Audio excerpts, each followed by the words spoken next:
Bonjour les amis, bienvenue sur Sariou Pronostic PMU, la chaîne qui analyse chaque jour le quintet plus avec passion, sérieux et régularité. Si tu es nouveau ici, je suis ravi de t'accueillir parmi nous. Ici, on décrypte ensemble les courses, on observe les formes du moment, les conditions de course, les jockeys, les entraîneurs et tout ce qui peut nous aider à mieux comprendre le quintet plus du jour. N'hésite pas à t'abonner pour ne manquer aucune analyse quotidienne et active la cloche pour être alerté dès que la vidéo sort. Tu peux aussi rejoindre la communauté en commentaire. C'est toujours un plaisir d'échanger avec vous.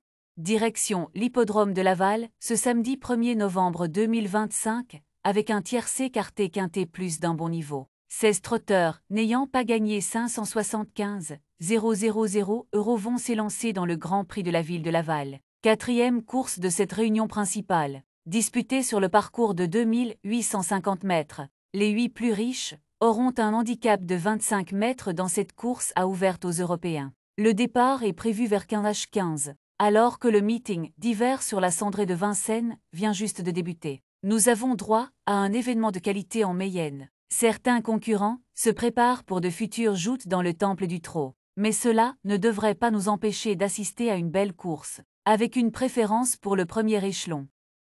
Maintenant, on va se pencher sur les outsiders du jour, ces chevaux que le public ne retient pas forcément en priorité, mais qui possèdent pourtant de vrais atouts à défendre. Dans ce type de course, il suffit parfois d'un bon parcours ou d'une décision de driver bien inspirée pour venir chercher une belle place à l'arrivée. Certains de ces concurrents affichent une régularité intéressante, d'autres retrouvent un parcours sur lequel ils ont déjà brillé, ou sont associés à des professionnels en réussite. Ce sont des profils à surveiller de près, car ils peuvent venir jouer les troubles faits et permettre aux observateurs attentifs de faire la différence dans l'analyse de cette épreuve.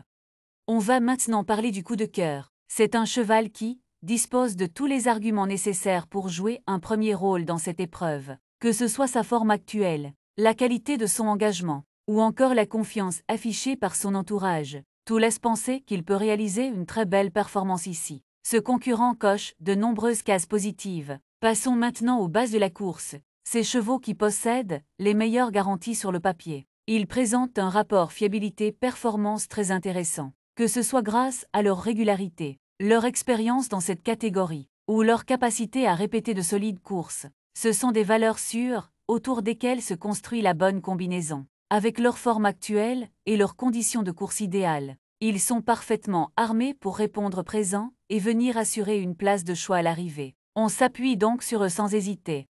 Le simple gagnant placé vous propose des chevaux qui présentent un profil très solide. Ce sont des concurrents réguliers, capables de terminer dans les toutes premières positions si la course se déroule à son avantage. Ils montrent qu'ils avaient la qualité nécessaire pour faire l'arrivée dans ce type d'épreuve. Le couplet gagnant placé, une formule qui permet de viser un gain très intéressant tout en gardant une certaine sécurité.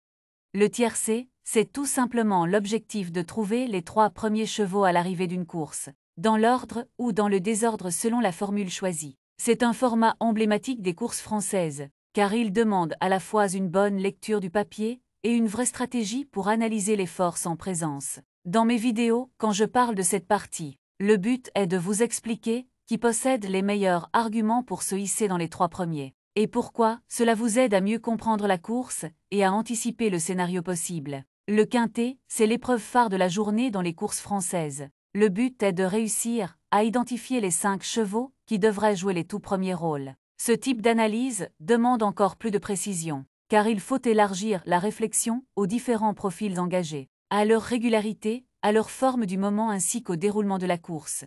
Le multi, c'est une formule très appréciée des turfistes parce qu'elle permet de viser une place parmi les 4 premiers chevaux à l'arrivée sans obligation de trouver l'ordre. L'analyse du multi se concentre sur les chevaux qui semblent capables de rester compétitifs jusqu'au bout, même dans un scénario de course animée ou imprévu. La sélection élargie permet d'avoir une vue complète sur les chevaux les plus crédibles de la course, qu'ils soient favoris, outside ou possibles révélations.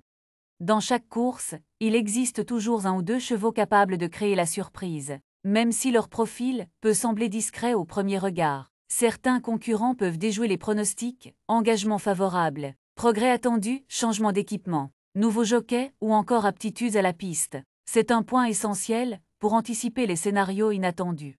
Le cheval regret, c'est celui que j'aurais aimé inclure dans la sélection finale, mais qui reste écarté pour une petite raison, condition incertaine. Numéro défavorable, manque de constance, etc.